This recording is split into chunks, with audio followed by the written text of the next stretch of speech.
अस्सलाम वालेकुम। अब हम पढ़ेंगे CKD की कॉजेज़। इसके मेन 3 कॉजेज़ की वजह से हो सकता है। इंजरी कहाँ कहाँ पे हो सकती है? वेस्ट रीनल वैस्कुलेचर में इंजरी हो सकती है, ग्लोमेरुलाई में इंजरी हो सकती है, इसके अलावा इंटरस्टिशियल में इंजरी हो सकती है। ग्लोमेरुलाई में इंजरी हो जाएगी तो उसे हम ग्लोमेरुलोनेफ्राइटिस कहते हैं। अगर इंटरस्टिशियल में इंजरी हो गई तो उसको हम कहते हैं नेफ्राइटिस, इंटरस्टिशियल नेफ्राइटिस कहते हैं हम उसको। अब सबसे पहले हम बात करते हैं रीनल वैस्कुलेचर में इंजरी होगी तो ये 3 वजह से होती है। एथेरोस्क्लेरोसिस हो सकता है, फिब्रोमस्कुलर हाइपरप्लेजिया हो सकता है और नेफ्रोस्क्लेरोसिस हो सकता है। अब ये जो इसमें होता क्या है, इसमें इंजरी हो जाती है, उस वजह से कंस्ट्रक्शन हो जाती है, अल्टीमेटली इस्कीमिया हो जाता है। कंस्ट्रक्शन हो गई, ब्लड नहीं पहुँच रहा पूरी तरह से, वहाँ पे न्यूट्रिएंट्स नहीं मिल रहे, इस्कीमिया हो गया तो डेथ हो जाती है किडनी टिश्यूज़ की। एथेरोस्क्लेरोसिस और फिब्रोमस्कुलर हाइपरप्लेजिया ये लार्जर रीनल आर्टरीज़ में होता है, और जो नेफ्रोस्क्लेरोसिस है ना वो स्मॉलर आर्टरीज़ और ग्लोमेरुलाई में होता है। अब आर्थ्रोस्क्लेरोटिक और हाइपरप्लास्टिक लीजन्स, मतलब पहले वाले दोनों की बात करें तो ये लार्ज आर्टरीज़ में होता है, और इसमें क्या होता है कि इसमें ना एक किडनी ज़्यादा इफेक्ट होती है एज़ कम्पेयर टू अदर, तो इस तरह से ना इसमें हाइपरटेंशन बन जाती है, मतलब यूनिलेटरल डिमिनिश्ड किडनी फंक्शन हो जाता है, मतलब एक तरफ का कि किडनी का काम कम है, और उसकी वजह से हाइपरटेंशन हो जाती है। अब हाइपरटेंशन कैसे होती है? ये हाइपरटेंशन उसी तरह की होती है जैसे 2 किडनी गोल्ड ब्लैड हाइपरटेंशन होती है। उसमें क्या होता है, हम एक किडनी की आर्टरी को कंप्रेस कर देते हैं, कंस्ट्रिक्ट कर देते हैं, लेकिन दूसरी किडनी की आर्टरी नॉर्मल होती है। इसमें भी हमने ऐसे ही हुआ है, उसमें भी हाइपरटेंशन हो जाती है, फिर इसमें भी ऐसे ही हुआ है कि एक किडनी कम काम कर रही है तो दूसरी नॉर्मल ही है, फिर इसमें हाइपरटेंशन हो जाती है। अब नेफ्रोस्क्लेरोसिस बिनाइन नेफ्रोस्क्लेरोसिस भी हो सकता है, मैलिग्नेंट भी हो सकता है।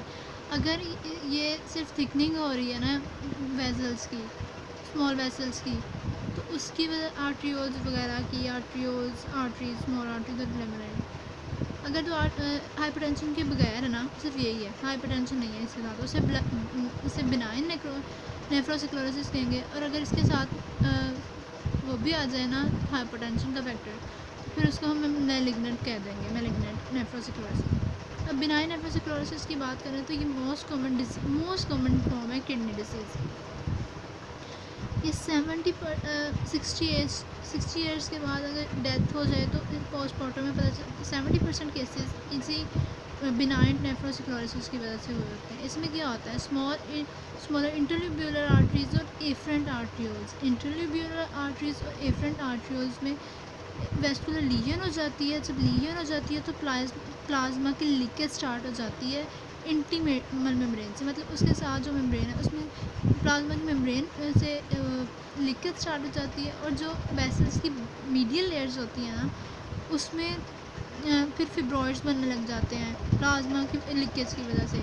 इस फिब्रिनॉइड्स बन जाते हैं, उसकी वजह से थिकन्स हो जाती हैं वॉल्स, कंस्ट्रक्शन हो जाती है, एक्लूजन हो जाती है, और अल्टीमेटली इस्कीमिया हो जाता है, जिसकी वजह से नेफ्रॉन्स की डेथ हो जाती है, डिस्ट्रक्शन हो जाती है।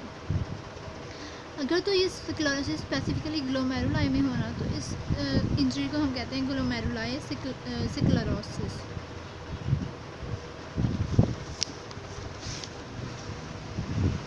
अब ये जो नेफ्रोस्क्लेरोसिस और ग्लोमेरुलोस्क्लेरोसिस है ना, ये 10% डिक्रीज, ये एज रिलेटेड होता है। 40 ईयर्स के बाद ना ऐसा होता है, मतलब 40 ईयर्स के बाद ये स्टार्ट होता है, और 40 ईयर्स के बाद ना हर 10 साल में 10% डिक्रीज़ हो जाता है फंक्शन ऑफ किडनी।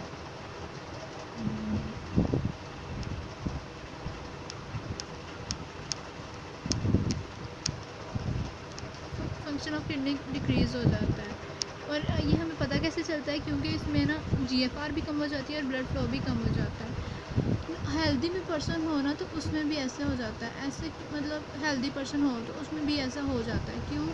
क्योंकि उसमें भी अगर 60% बढ़ गया ना 60 ईयर्स के बाद, उनकी जो नेफ्रॉन्स वगैरह किडनी फंक्शन होता है ना 50 से 60% डेफिशिएंट हो चुकी होती है।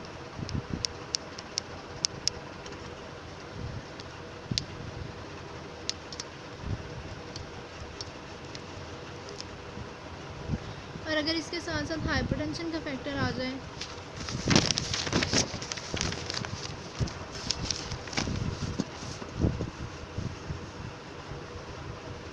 अब मैलिग्नेंट की बात करते हैं तो मैलिग्नेंट कैसे होती है। अच्छा, अब मतलब सीवियरिटी ऑफ नेक्रोसिस, क्लोरोसिस और ग्लोमेरुलस हम देखते हैं तो ये बढ़ जाती है अगर डायबिटीज़ है ना पेशेंट्स को या हाइपरटेंशन है, उसकी वजह से बढ़ जाती है ये। और मैलिग्नेंट नेफ्रोस्क्लेरोसिस क्या होता है कि अगर नेफ्रोस्क्लेरोसिस के साथ साथ हाइपरटेंशन भी है ना, तो उसकी वजह से बहुत ज़्यादा, उसके बाद मैलिग्नेंट नेफ्रोस्क्लेरोसिस हो जाता है। इसमें क्या होता है कि बहुत ज़्यादा नेफ्रॉन्स में ना फिब्रिनॉइड डिपॉजिट करने लग जाती हैं और प्रोग्रेसिव थिकनिंग, उसकी वजह से थिकनिंग हो जाती है, कंस्ट्रक्शन हो जाती है, इस्कीमिया हो जाता है और अल्टीमेटली डेथ हो जाती है। अब ये मैलिग्नेंट जो नेफ्रोस्क्लेरोसिस है ना, इसके चांसेस ज़्यादा होते हैं ब्लैक्स में, ब्लैक पीपल में इसके चांसेस ज़्यादा होते हैं as compared to in the whites. इसकी कोई बेसिक लॉजिक नहीं है, लेकिन ऐसे होता है।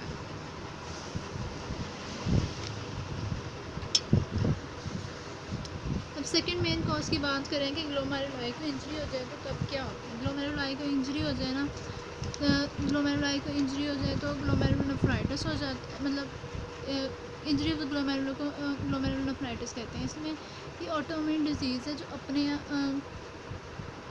दो तरह की ग्लोमेरुलोनेफ्राइटिस होते हैं, एक्यूट ग्लोमेरुलोनेफ्राइटिस और क्रोनिक ग्लोमेरुलोनेफ्राइटिस। एक्यूट में ये किडनी बाद में रिपेयर हो जाती है, लेकिन जो एक्यूट के केसेस होते हैं ना, उसमें अब ये ऑटोइम्यून डिजीज़ है। जो एक्यूट ग्लोमेरुलोनेफ्राइटिस है ना, उसमें क्या होता है, उसमें इन्फेक्शन, अगर इन्फेक्शन की वजह से हो जाता है, इन्फेक्शन स्ट्रेप्टोकोकल का इन्फेक्शन से रिलेटेड होता है 90% केसेस में।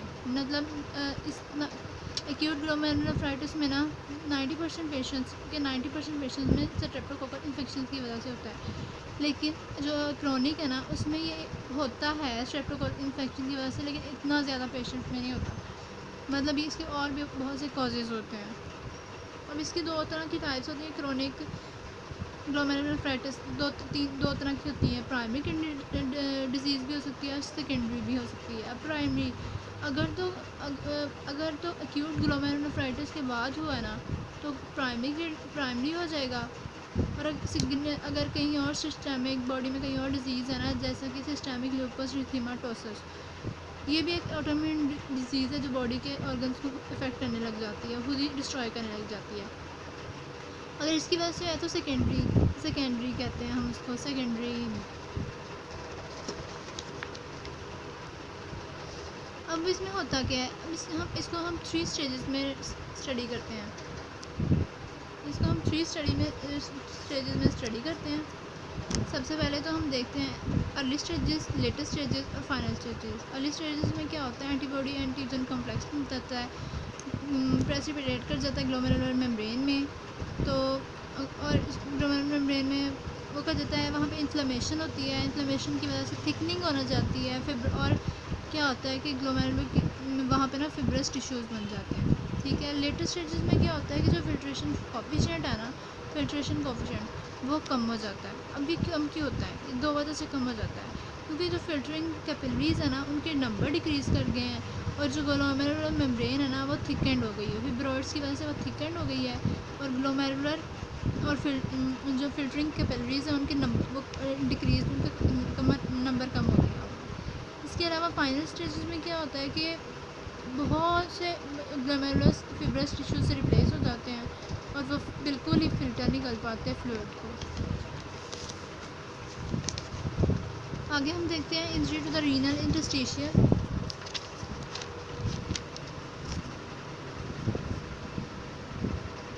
Injury to the renal interstitial, injury to the renal interstitial को हम इंटरस्टिशियल नेफ्राइटिस भी कहते हैं। ये भी प्राइमरी हो सकता है और सेकेंडरी भी हो सकता है। प्राइमरी होगा अगर इसमें खुद इन्फेक्शन हो गया किसी पॉइजन, ड्रग या बैक्टीरियल इन्फेक्शन की वजह से, तो उसको हम कहते हैं प्राइमरी। लेकिन अगर वेस्कुलर ग्लोमेरुलस और या कहीं वेसल में या ग्लोमेरुलस में या ट्यूब्यूल में डैमेज हो गया, उसकी वजह से इंटरस्टिशियल में इन्फेक्शन हुआ, तो हम इसे सेकेंडरी डिजीज़ कहते हैं। अब क्या होता है पायलोनेफ्राइटिस, ये होता क्यों है मेजरली ना, ये पायलोनेफ्राइटिस कॉज क्या है, मतलब इसका इंटरस्टिशियल नेफ्राइटिस का मेजर कॉज इसका पायलोनेफ्राइटिस है। पायलोनेफ्राइटिस क्या होता है? बैक्टीरियल इन्फेक्शन होता है। ये ज़्यादातर ना बहुत से टाइप्स की वजह से हो सकता है, बैक्टीरियल टाइप्स की वजह से, लेकिन मेजरली ना इकोलाई की वजह से होता है। ये इकोलाई आते कहाँ से हैं? अगर तो यूरिनरी ट्रैक्ट की फीकल कंटामिनेशन हो जाए ना, मतलब वहाँ पे फीकल आ गया, तो वहाँ उसके साथ ये बैक्टीरिया आ जाते हैं। ये बैक्टीरिया अब किडनी तक पहुँच जाते हैं। ये कैसे? अब किडनी तक ये ब्लड स्ट्रीम के ज़रिए भी पहुँच सकते हैं और यूरेटर्स के ज़रिए भी पहुँच सकते हैं। ठीक है। नॉर्मली क्या होता है कि जो हमारा नॉर्मल ब्लडर होता है ना, वो बैक्टीरिया को फ्लशिंग आउट कर देता है। लेकिन ये दो ऐसी बातें होती हैं जिसकी वजह से ये फ्लश आउट नहीं कर सकता। एक तो अगर इसकी मतलब ब्लैडर में कोई प्रॉब्लम हो गई है तो वो कम्प्लीटली एम्प्टी नहीं कर पा रहा, तो उसकी वजह से यूरिन ब्लैडर में रह जाता है और अल्टीमेटली बैक्टीरिया भी रह जाता है। दूसरी बात है कि यूरिन आउटफ्लो में कहीं ऑब्स्ट्रक्शन हो गई है।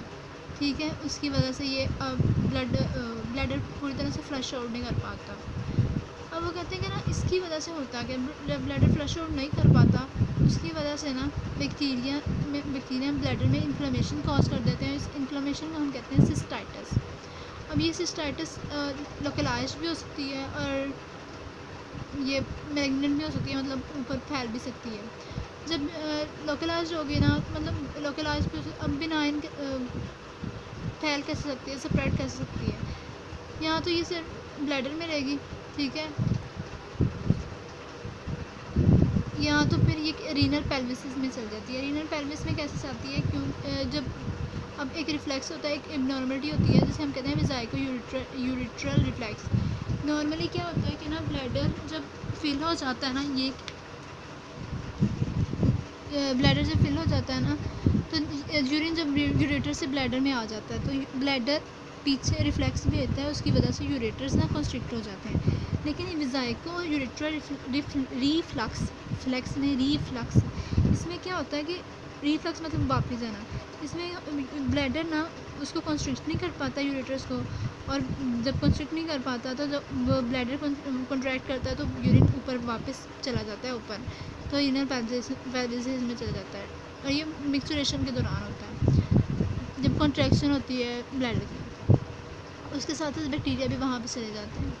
अब पायलोनेफ्राइटिस की ना अर्ली कंडीशंस होती हैं और लेट स्टेजेस होती हैं। जो अर्ली स्टेजेस में ना ये रीनल मेडल्ला को सिर्फ अफेक्ट करता है ज़्यादातर, मेडल्ला की भी इंटरस्टिशियम को।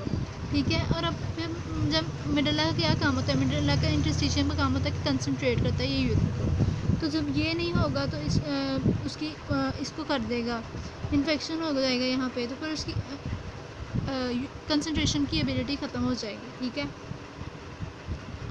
अगर लॉन्ग स्टैंडिंग पायलोनेफ्राइटिस है ना, मतलब काफ़ी देर से हो रहा है, तो उसकी वजह से क्या होता है कि फिर बाद में सिर्फ मेडल्ला के इंटरस्टिशियम में नहीं रहता, फिर बाद में रीनल ट्यूब्यूल्स में चला जाता है, ग्लोमेरुलाई में चला जाता है और सारे किडनी के पास कर देता है। इस तरह हमारे CKD हो जाती है।